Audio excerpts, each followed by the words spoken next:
Hello and welcome to another What Sold on eBay video. I'm your host Chris, the Thrift Shop Hustler. If you're new to the channel, definitely go down there and click the subscribe button, hit the bell for notifications. We're going to go over some items that sold in our eBay shop. There's going to be lots of great bolo and information items. And if you do enjoy these videos, please click the like button.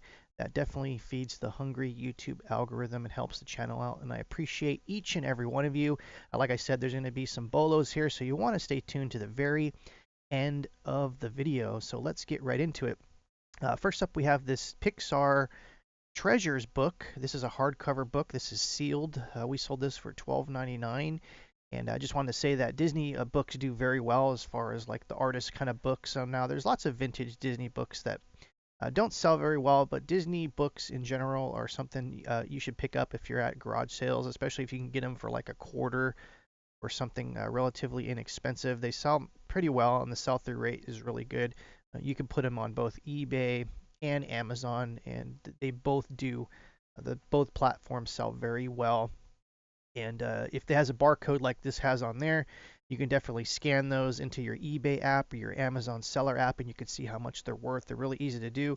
Some of the vintage books also are a little harder to look up because you have to look up the IBSN number, which is a whole other thing. You just have to search by the title. And also, if you ever see these artist kind of Disney books, look inside of it. Some of them are signed. I've talked about this many times before in the past.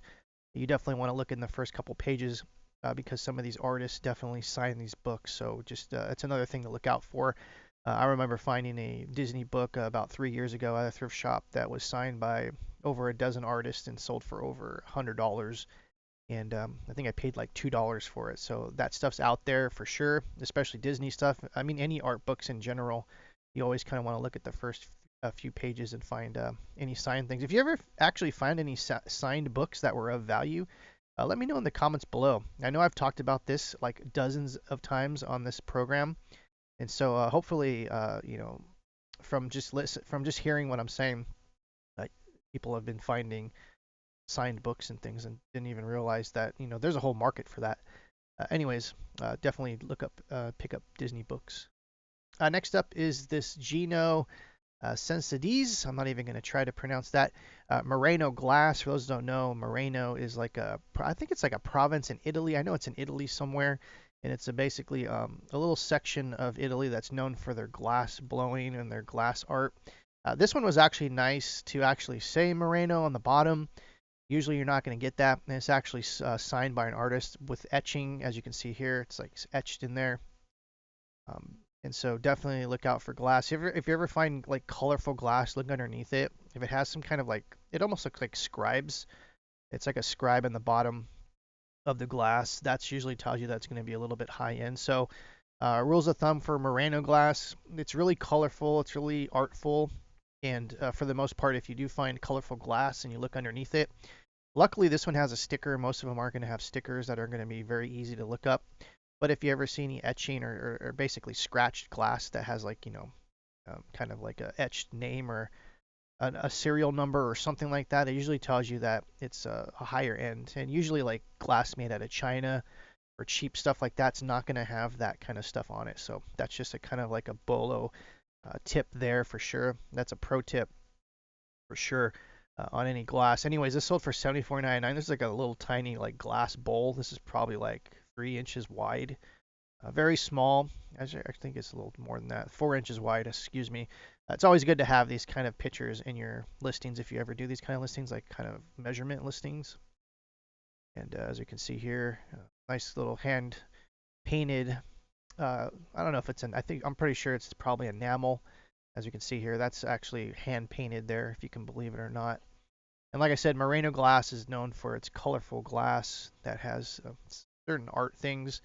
This one's a little different because it has like basically a enamel hand painting thing on the front, but usually they're just plain.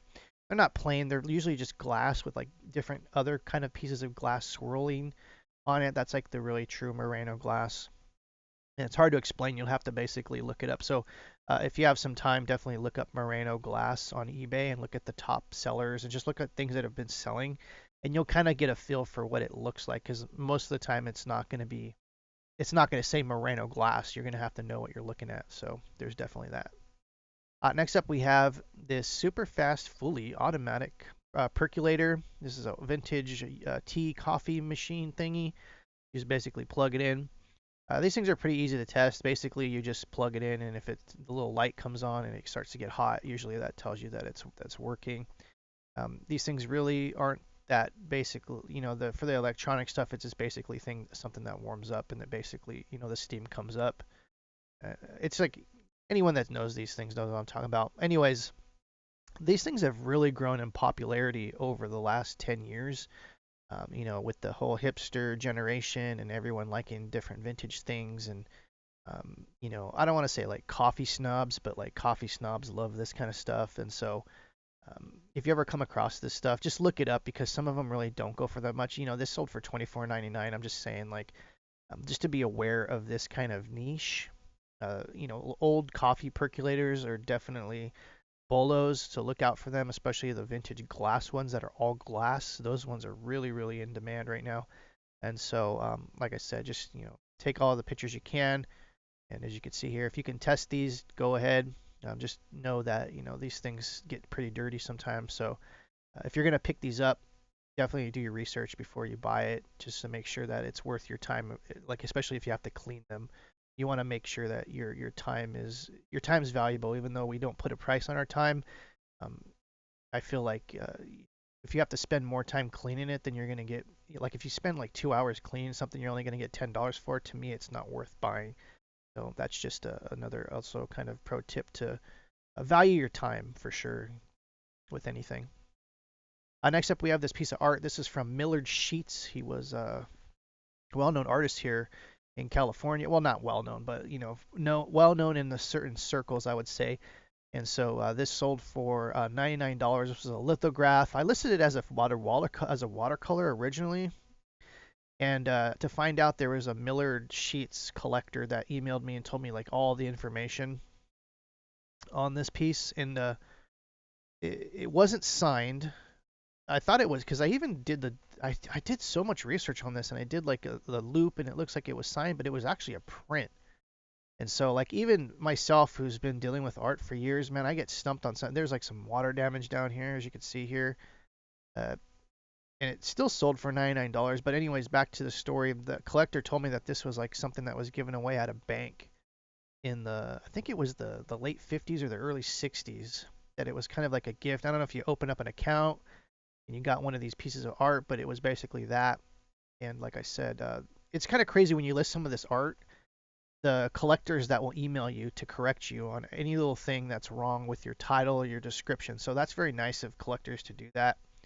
If this was an original, it would definitely go for $5 to $2,000 or $500 to $2,000, I should say. So art is pretty crazy. And if you ever need to look up art, just go to art.com. It lists basically all the major artists. So if you ever come across a piece of art, definitely do that. Next up, we have this modern signed Renoir copper earrings. Let's see here, where is it signed? It's signed on the back, as you can see there. I use my jeweler's loop in my iPhone to take these really close photos. So if you're saying, like, how does he get these close photos? It's really easy. You just take your jeweler's loop and you put it over the lens of your iPhone or your phone. And you can get these really close-up shots. And I try to get the hallmarks on that for sure. But anyways, I'm just saying like this jewelry, I try to stay away from this kind of stuff, but it sells still. And you could basically have a whole eBay store that's just dedicated to jewelry, and you'll do fine. But I try to stay away from this stuff. I just listed this because we had it, and so if you're into this kind of stuff, more power to you. But I only will list like higher end jewelry in our store. And so when I come across this stuff anymore, we don't list this kind of thing. But if jewelry's your thing, you buy jewelry jars. That's a mouthful.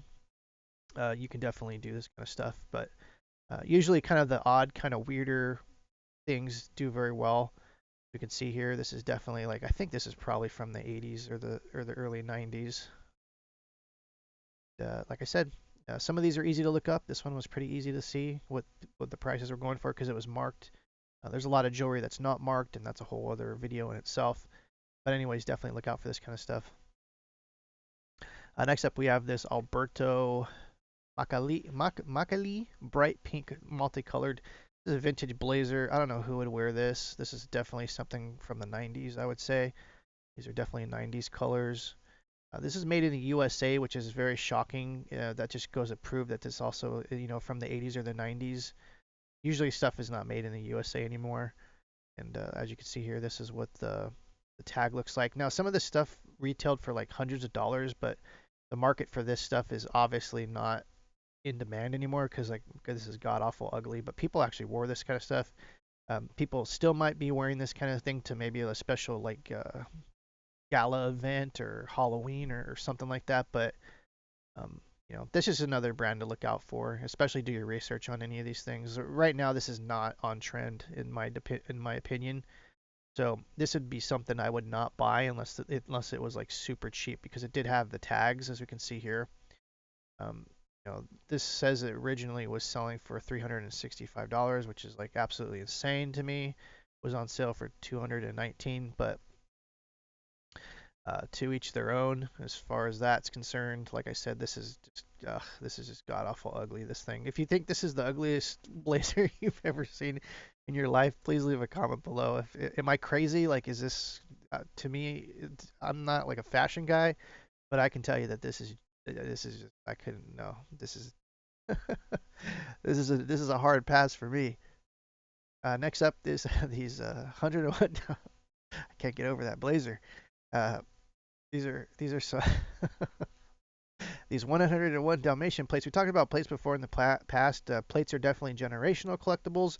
A lot of people collected these in the 80s and the 90s. They're not worth that much anymore. As we can see here, this whole set of 7 sold for $75. If you ever get plates, I definitely highly suggest lotting them up in collections because some of them don't really sell very well individually. And for those that have been in the reselling business or reselling game for a while, you know what I'm talking about. This stuff did very well in the 80s and the 90s. Basically, plates are pretty much a dead niche to me. I stay away from them like the plague. And so definitely do your research. There's some plates that do okay, like some certain genres, like certain sports ones are actually signed by the sports people things on the back. And so as you can see, this is from the Bradford Exchange. I mean, like 10 years ago, these plates could have sold for like $25 a piece, maybe, if not more. And now you're getting like literally like almost $10, $12 a piece for these, when these things probably retailed for like $34.95 or something ridiculous like that. Stay away from plates. That's just my opinion. I'm not saying like you're not going to make money on plates, but I'm telling you from personal experience, and I've been doing this for a long time, I stay away from plates. I can't do it. I will look them up and I will do my research on them when I come across them, but for the most part, stay away from them. Um, if you can find some Picasso plates, that's a whole other story in itself. Picasso did a lot of ceramic stuff in the 70s, I want to say, and some of that stuff goes for hundreds of dollars, if not some of the original pieces go for a lot of money. So that's kind of a exception to the rule. Once again, I'm Chris. Definitely appreciate you. If you definitely go down there, please click the like button. Say hello in the comments if you listened all this way. I want to know if someone's actually watched the video to the very end. So definitely leave a comment below. Let me know. Happy Earth Day, and we'll see you next time.